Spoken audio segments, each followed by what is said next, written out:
Welcome to the Highlight Basketball Podcast. My name is Dolos, and I am the host of this show. It's been a it's been a while. It's been a pretty long time since the last episode. Was pretty much around the end of the postseason when I last recorded for this show. So I wanted to get back in the swing of things with the preseason starting this week. As many of you know, at the time of recording this, NBA Media Day was today. And so there were so many eventful things going on, so many teasers for this upcoming season that it built up so much excitement. I just had to record and get back into the swing of things. These episodes will be coming out a lot more regularly. So make sure that you're subscribed to the Off the Ball Network channel, to the feed, so that way you can be tuned in to the show, get notifications for it when it's coming out. Make sure you're subscribing to the YouTube, where I'm going to be putting up kind of snippets of like the later half of the episodes, more than likely. You also get them on a visual form there as well. So make sure to go support on both of those platforms, as this show is going to be a lot more consistent coming this upcoming season. But Media Day, oh man, NBA Media Day. For many fans, this is like peak time of excitement for the NBA season because it's really building hype. There's none of like the real pessimistic outlook things. Everyone's optimistic on media day. Everyone's gonna have a career high shooting gear. Everyone's committed to playing defense this year. No. Well, I guess for a few a few teams, we're still having some kind of rotation issues that they're sorting out. But in this episode, I really only want to focus on three teams from media day. Only three. I think these are the three teams that probably had the most eventful off seasons, eventful media day in general.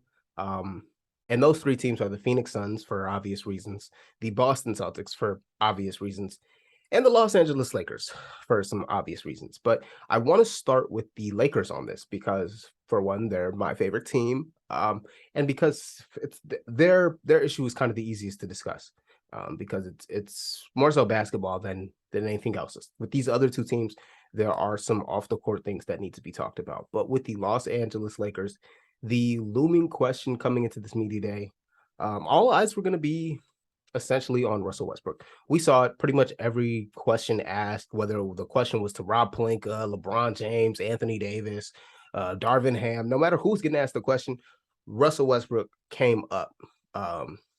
And understandably, he is still somewhat of the black sheep of this Lakers squad, not very popular amongst Lakers fans. And so for that reason, this has been kind of a weird season because on one hand, I'm a huge Russell Westbrook fan. He is my second all-time favorite player. On the other hand, I am a Lakers fan. I gotta admit that. But I did become a Lakers fan like a bit later. I literally became a Lakers fan because they drafted Lonzo, and then eventually they ended up signing LeBron James, who is my number one favorite player of all time. So I did have a lot of excitement for Russell Westbrook on the Lakers when it initially happened, even despite the fit concerns.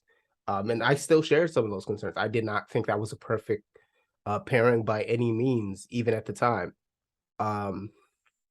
But there were at least positives that I think you could like reasonably view of like how these guys could help each other on the court, even if the rest of the roster wasn't perfect. And I think if you're gonna make that move, the Lakers botched just about everything else during that offseason that they made the Westbrook trade. So I don't think there was ever like a perfect context that we got to evaluate Russell Westbrook on the Lakers. He was only able to play about 21 games with Anthony Davis and LeBron James. Also, the fact that those games were never really like in a row. They were always like, a game or two here, a game or two there. That's not an ideal way for your season to go. Regardless, the team won 33 games. They only had 33 wins. So this was not a core I was committed to, not a core that any Lakers fan was essentially committed to. We pretty much all wanted it scrapped except for LeBron and AD, and try and rebuild this thing out with competent role players that could play some defense and provide some shooting. The issue with this Lakers team for years since they have acquired LeBron James was the concern we've all had is, hey, how do we get enough shooting on this roster? Because you can literally think back to 2019 when LeBron James signed here. That was the same offseason that they brought in Michael Beasley. They brought in Lance Stevenson. I think Rondo came in for the first time, JaVale McGee. There was no single free agent acquisition that was a shooter. Lakers fans will tell you that team was better than the final record turned out, but injuries to LeBron James, to Lonzo Ball, to Brandon Ingram, disrailed that season. Fine, whatever. They didn't really have title aspirations. 2020, they land Anthony Davis. And I think Rob Pelinka was applauded for doing as good of a job as you can do last second into free agency when you got two max slots taking up everything and really only got minimum offers. He was able to go out and snag Danny Green, keep JaVale McGee, bring in Dwight Howard, who was extremely productive in 2020. But at the same time, the constant complaint during that season was there was not enough shooting on the team.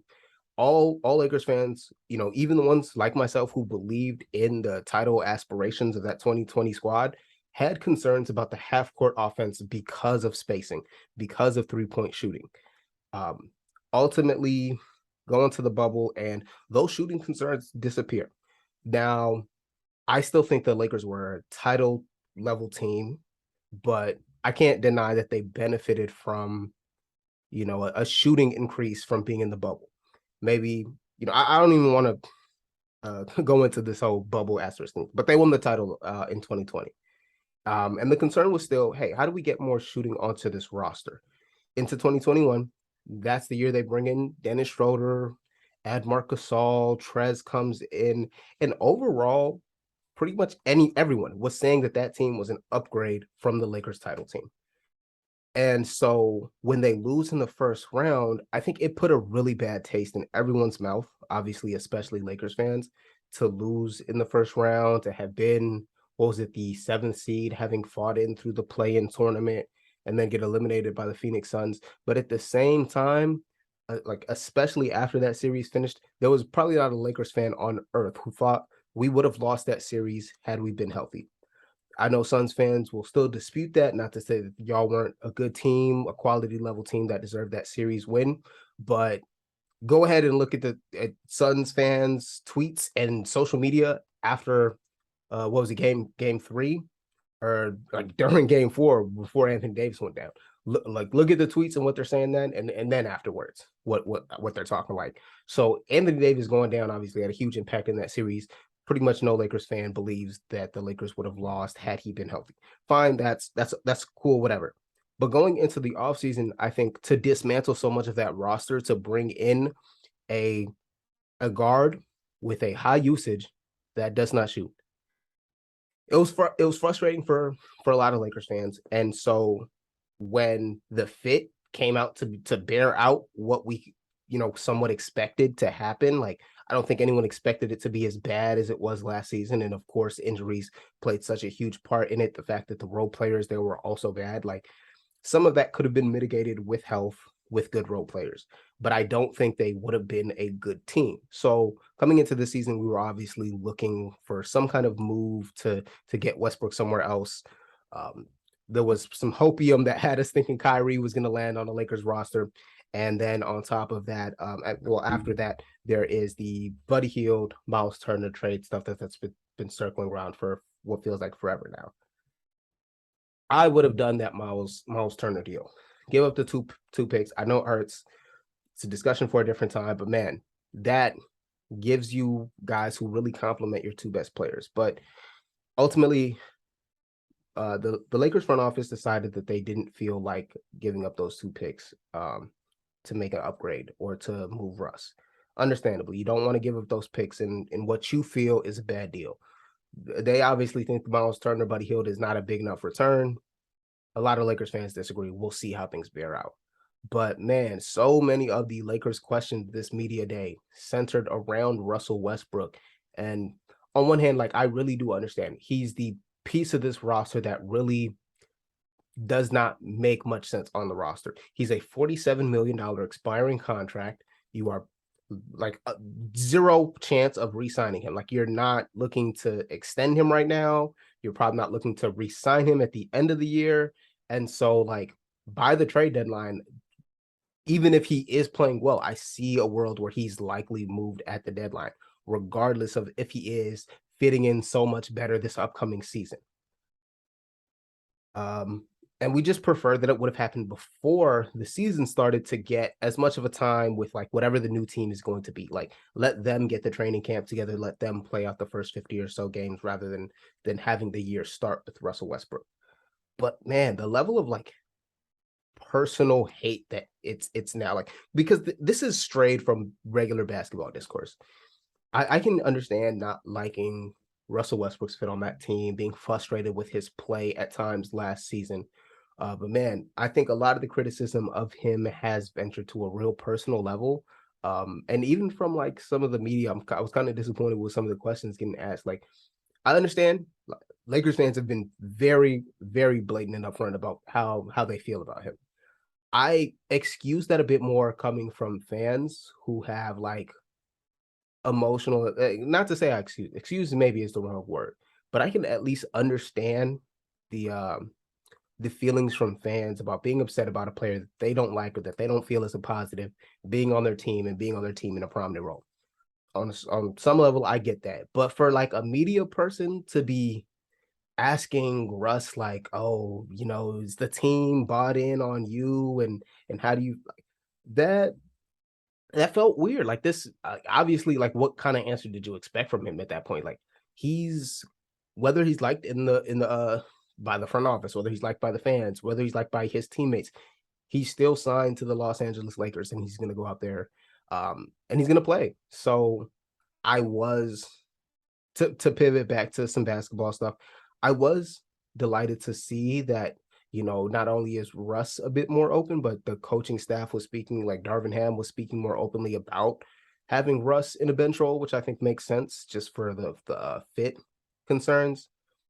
So I was really happy to see that because I think we've all talked about the guard jam that the Lakers have right now. Schroeder, Russell Westbrook, Patrick Beverly's there, Austin Reeves is there, and these are like just a lot of backcourt. Kendrick Nunn, who I even forgot. So like that's like five backcourt players. There's not a lot of size on this team. A similar issue is last year, and I think you can mitigate some of that by putting Russell Westbrook on the bench, letting him lead bench units. Hopefully having some more spaced bench units, some Thomas Bryant in there. We don't really we don't really have shooters, so I don't know, but I think that's the way to go. And I didn't want them to close that path off just because he's Russell Westbrook, the former MVP, and so he needs to start. So the fact that Darvin Ham has kind of indicated, yeah, it's actually going to be a kind of a fight for these starting positions in training camp. That does that definitively mean Russ is starting or Russ is coming off the bench? Who knows? We don't have any concrete answers on that quite yet, which is fine. Training camp will come. Preseason is going to slowly start this week, and we'll get those answers. But I was happy to see that there's at least an openness, that there's at least some consideration to doing what could end up being the best thing for this Lakers team, potentially having Russell Westbrook come off of the bench. That makes sense. I think just to try and decouple the LeBron Russ minutes as much as possible to not have like that negative spacer on the court because as much as I love him, that's what he is. He's a negative spacer. Guys sag off of him. That's the same thing for LeBron, not to obviously the degree it is for Russ, and it maybe to the same degree for Anthony Davis at this point in his career, especially after a career low, what was it, 19% from three last season. Nobody is guarding Anthony Davis from the perimeter anymore. He can be out there and pump fake all he wants. He's getting space. And so to have three guys in your starting lineup that defenses are comfortable guarding with, that defenses are comfortable guarding that way, it just gives me a ton of concerns for the ceiling for this offense. And so moving Russ to the bench, like it's not like you're gonna go and replace him with a plus 3-point shooter. There aren't like even from the guard spot, there aren't really those guys available on the team. Like even Patrick Beverly, let's say just sub Pat in for Russ in the starting lineup. Pat's a better shooter, sure. I don't think his volume or even his percentage is enough to really dramatically adjust how defenses will play us. But I think it changes it enough that I prefer to just have Russ come off the bench and their minutes will be around the same ish. So that's where I'm at on that. I really wish some of the other Lakers fans and Lakers people can tone it down on the hate for Russ. Like us, especially as we approach the beginning of the season. Let's try and be a bit more positive. Let's try and be a bit more optimistic. Like even if you're not optimistic about the fit, let's at least try and be more optimistic about it fitting better and having some momentum at the gate. Just my 2 cents on the whole Lakers situation. I think I've already rambled enough on them, but they're my favorite team, so I was going to go a little long on them. Pivoting over to the other two teams I want to talk about, and going on to the Phoenix Suns, because the Phoenix Suns, they had a serious issue come out with the whole Robert Sarver story that dropped a year ago. Now, with that Robert Sarver story, when it initially dropped from ESPN last season, I was real shocked. Like I expected more of the backlash we're seeing now that Robert Sarver has been suspended. I was kind of expecting that when the story dropped, but the Suns were able to really just put that to the side and play out a whole season, to the point that I think a lot of people really forgot about the whole Sarver investigation by the time the report was kind of getting announced. It definitely wasn't something heavily on my mind.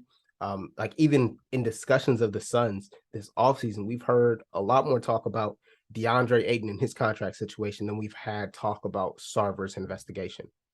So when that got announced, that was obviously a huge bombshell, especially to be dropping so close to media day, especially to be dropping so close to the start of the season. But I think it is a net positive that it seems that Robert Sarver is going to be transitioning out of the NBA. I've seen some people really upset at this result for the fact that Robert Sarver is going to be getting paid to leave. But I've really been trying to point out to people that there was no scenario, there was nothing that was going to happen reasonably that was going to result in Robert Sarver being broke or losing money or even not making money on this, because ultimately, whether you wanted to remove him via a vote, that was probably going to end up in court somehow, because even Sterling, who lost his team, ended up trying to countersue the NBA. A bit of logistics because of how his team was sold from under him from his wife. But at the same time, I think Robert Sarver was obviously probably going to try and get back at the NBA if they tried to just outright take his team. So I think things going the way that they have has probably been a bit best case scenario. Adam Silver's decision to suspend him for only a year was still weak. He had the power to suspend him for longer than a year. He made that clear when he answered questions about this. He could have made it a 10-year suspension, a 5-year suspension, a lifelong suspension, whatever the case was. So 1 year was way too light. But the fact that Sarver is now going to be selling and transitioning out of the league, that's a net positive for everybody. So I want to get that out. Thoughts and prayers, and obviously with everyone who was afflicted by that toxic work environment in Phoenix. And I'm happy that they're going to hopefully be transitioning into, much better kind of superiors there and people in charge there in Phoenix, at least on the ownership level. The other, looming headline for Phoenix, DeAndre Ayton. And man, that media day was kind of weird. Like, I watched his entire interview, and I don't really like to do the psychoanalysis for sports in general, for people in general, because just trying to read into somebody's feelings or thoughts based off of a brief interaction, it ends up missing it misses more times than not. So, I don't feel like I have a good grasp on what DeAndre Ayton is thinking or feeling just based off of this interview from Media Day. But at the same time, like, this is the only evidence we have. We're going to try and read into it a bit as fans. And when I watched that interview, that looked like a guy who was disengaged. Just out the gate. They ask him his first questions about Sarver. He, gives the routine answer. And then the follow-up to that was just a question about his whole contract situation and the way it went. And if you listen to it, if you've seen it, watch it, definitely go check it out. It's such a weird exchange because, he just gives a short answer. He's so dry the entire time. I even saw some Phoenix people, like beat writers and stuff, tweeting and posting about how they felt about it, like that they even thought that this was weird, how dry and like emotionless almost DeAndre Ayton was. I did see some pushback to that from other Phoenix beat reporters. So, like I said, I don't want to psychoanalyze. I'm not here to say that DeAndre Ayton is checked out on the Suns or anything like that. But this is something that we should be monitoring for sure, because for everything to have been as public with the the trade negotiations and how unhappy Ayton was, and then having his deal matched by Phoenix, like regardless of how they want to spin it, I think that was an awkward situation. Not to say that's not something that they can come back from, but we still got to watch it happen, because I don't think they're back from it yet. Like, Jay Crowder has requested a trade. He wants out. DeAndre Ayton, maybe feeling a little bit distant from the rest of his teammates, from the rest of the organization. And that's not the way this franchise should want to start this season. Because when it comes to the Suns, there seem to be two different uh, schools of thought right now, that they're a paper tiger and Dallas hit them in the mouth, and we shouldn't really be concerned about them anymore, which I think is kind of the wrong way to view it. Like, I never really saw Phoenix as seriously as some other people saw them. Like, they were in the finals the other year. Uh, a lot of that was health. They were still a fantastic team. There's a chance that they could have made that run regardless. But when you beat the Lakers without a fully healthy Anthony Davis for the series, or the next series, I think they beat the Nuggets with I think they just had Jokic for that series, and then the Clippers. You beat the Clippers, and I think Kawhi went down in that series. So that was their path to the finals, and all credit to them for making it to the finals still. But I think that kind of like blinded to a degree some people about like how good they actually were. And then they did come out guns blazing last season as well. What was it, 64 wins or something? A franchise record.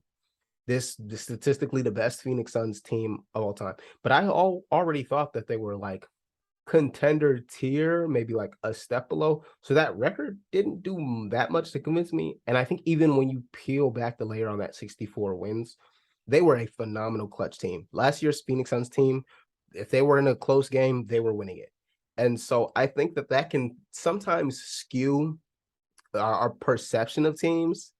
Like, for one, like, cool, it's fantastic that you're a clutch team. Like, that shows that your offense can get it going in the playoffs. I feel like positive indicator. But at the same time, like 64 wins, and like you were getting so much of this progress in the clutch, like these are moments that can go the other way. And in that Maverick series, they did go the other way. So I don't know, like that fourth quarter stuff with Phoenix, I kind of had some question marks. And then I didn't think that they were frauds. I thought Utah was frauds. I didn't think Phoenix were frauds. So that's kind of my distinction. But at the same time, I wasn't necessarily a believer in them. Um, and so to kind of like see them, I didn't expect them to get slapped out of the playoffs the way they did by Dallas. Because I mean, you don't expect anyone to get slapped out of the playoffs like that. But at the same time, I think to go off of your last reaction to the Suns is going to be a mistake. They're still going to be a good team this upcoming season.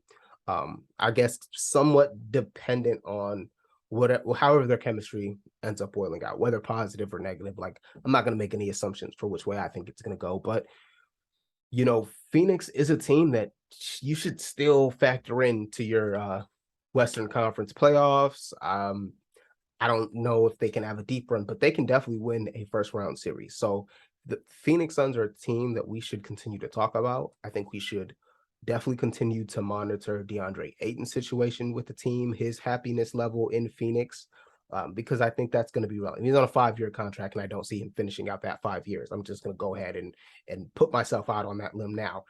Whether they end up trading him this year or some other year, I don't think DeAndre Ayton finishes out this contract in Phoenix. So I'll put it that way. And Chris Paul is aging. So this team does have some things that they need to figure out. Jay Crowder trade request.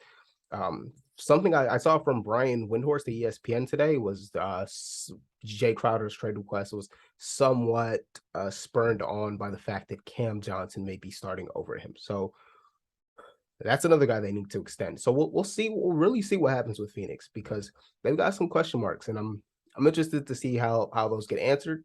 And we'll also continue to watch kind of this. Well, somewhat watch this sale of the team. Who are the ownership groups that Robert Sarver's meeting with or talking to that are potentially going to be buying the Suns? I'll be interested to see if we get any reports on that and who this potential new ownership group will be. Lastly, the final team that I want to talk about in this video, or well, in this podcast episode, very used to doing YouTube videos if you haven't noticed. But in this podcast episode, the last thing I want to talk about is the Boston Celtics. The Boston Celtics, I first obviously need to talk about the elephant in the room, the non-basketball issue with the Boston Celtics right now.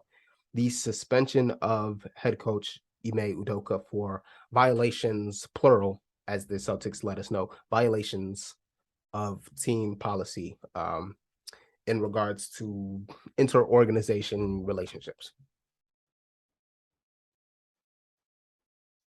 It was surprising to get the news. Just Waj and Shams tweeting out Ime Udoka could be suspended for a year. That caused the internet to go into speculation mode.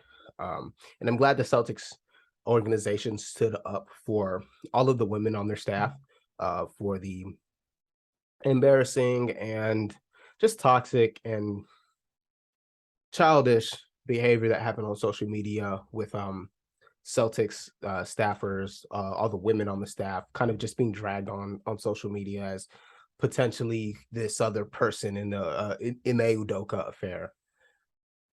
I think it's so crazy that the Celtics players seem to have like no real information, no real background about this. Personally, that's been really hinting to me that Ime Udoka or someone within his camp was part of part of the sides that leaked this information to Waj or Shams or whoever. But yikes, this is not an ideal start for the Celtics for their season. As a team that just made the finals, this is not what you want to happen. I mean, the head coach that led you there, kind of important. You kind of want to keep that guy around. And so, like, I do feel for Celtics fans on this simply because of the whole situation with Ime, of what can do or has done to the culture in the organization, things like that. We've already gotten some disappointing quotes, or Celtics players reacting and then kind of their disappointment about it. There is the new interim head coach who's going to be stepping in, Joe M. I haven't quite learned his last name yet, so give me a week. I'll get there next week. But Joe M, who's going to be taking over for the Celtics. He hasn't even really been an assistant in the league before. Like, he's been with the Celtics for 3 years now, but other than that, before this, he was a college coach. So not a real track record that we can lean on and say, hey, like, he has an experience running this. I assume he's going to be trying to use a lot of Ime's plays and his ideology for the Celtics.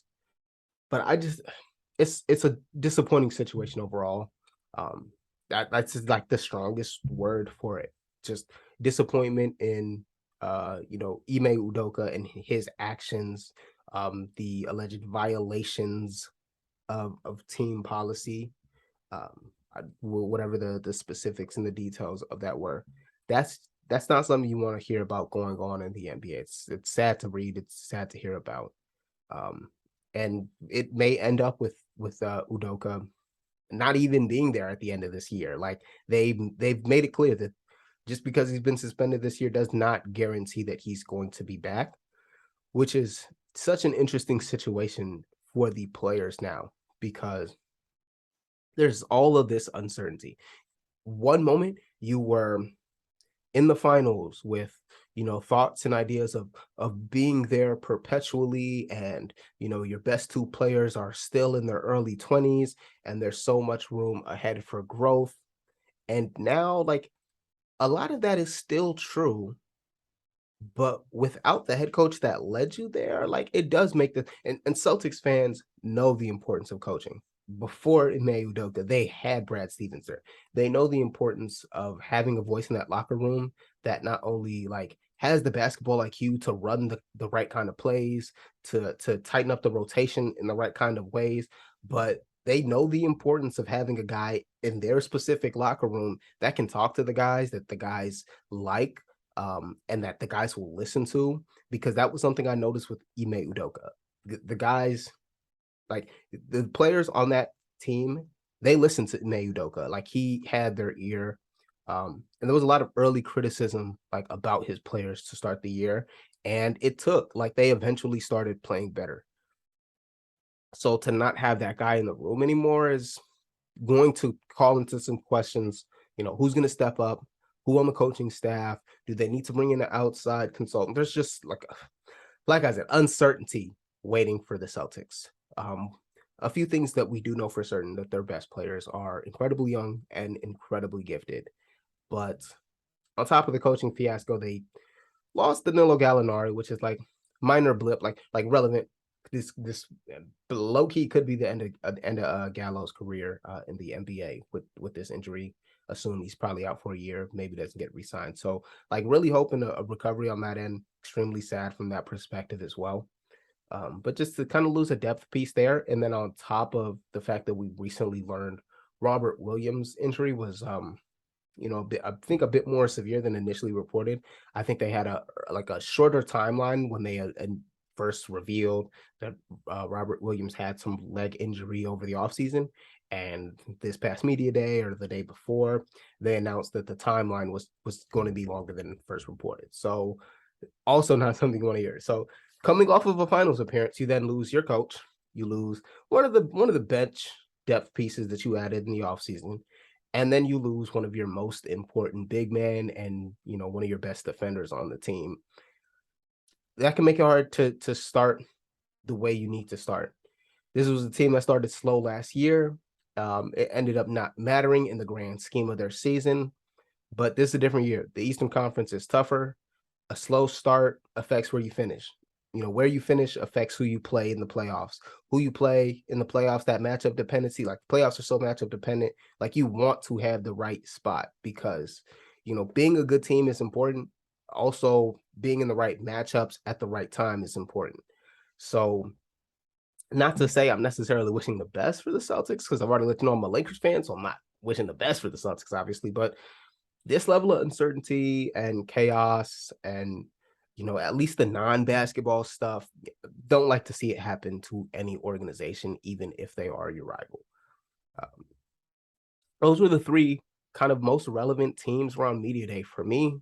Those were my thoughts on them, like what I thought was going on with these organizations.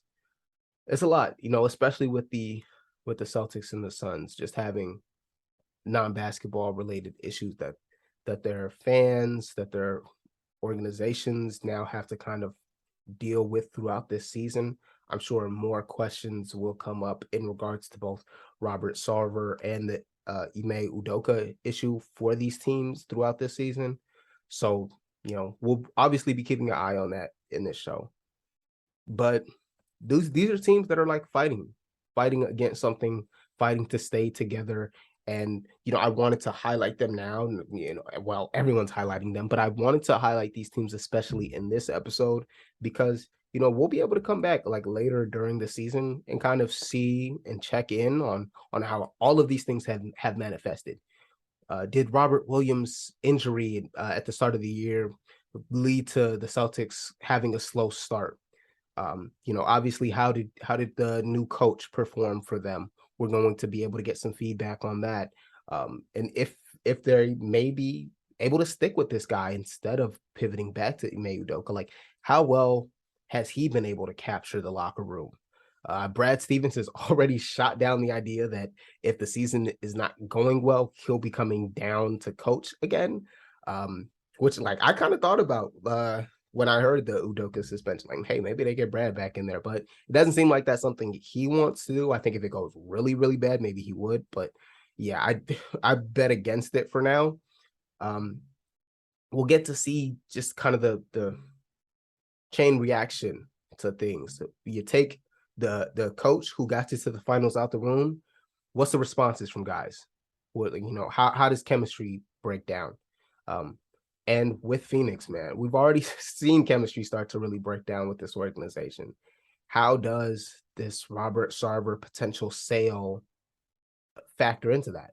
Um, does it make it a little easier for the guys to kind of like focus on their task ahead? Like, hey, we're getting a new ownership group in here. Let's try and get things started strong, a new era of Phoenix basketball. Or, is it maybe a more tumultuous time period with Chris Paul regressing and Jay Crowder being traded and his absence being felt because he's an impactful player? Is DeAndre Ayton pouting and not really trying to fully commit and fully be in on everything that Monty Williams is coaching this team to do? We'll see the answer to all of those questions. On the Lakers front, I've already made it plainly clear my questions for that organization. 33-win team, very low bar to improve, right? It's one thing to just say, hey, they're a better team than they were last year. Last year was a 33-win team. That you're not moving me by saying, hey, you're better than the 33-win team that you were a season ago. Like no Lakers fan reasonably cares about that. Even if that leap is enough, like, hey, we're a playoff level team. Lakers fans want to be in contention for titles. Just telling me, hey, like, I think we're a good enough team to make the playoffs does not move me. It's not bringing any excitement to me at all to just, hey, show up. We want to win something there. So not a lot of stuff in the cupboard to get us to that point. But hey, when you have LeBron James, when you have Anthony Davis, that's a stronger foundation than most teams. So we're going to see how things play out for that squad as well. I wanted this one to be a bit of a shorter episode today, just as I was getting in the swing of things for a full return to podcasting lifestyle. Like I mentioned, these episodes will be coming out weekly. I'll try to have this be a weekly thing.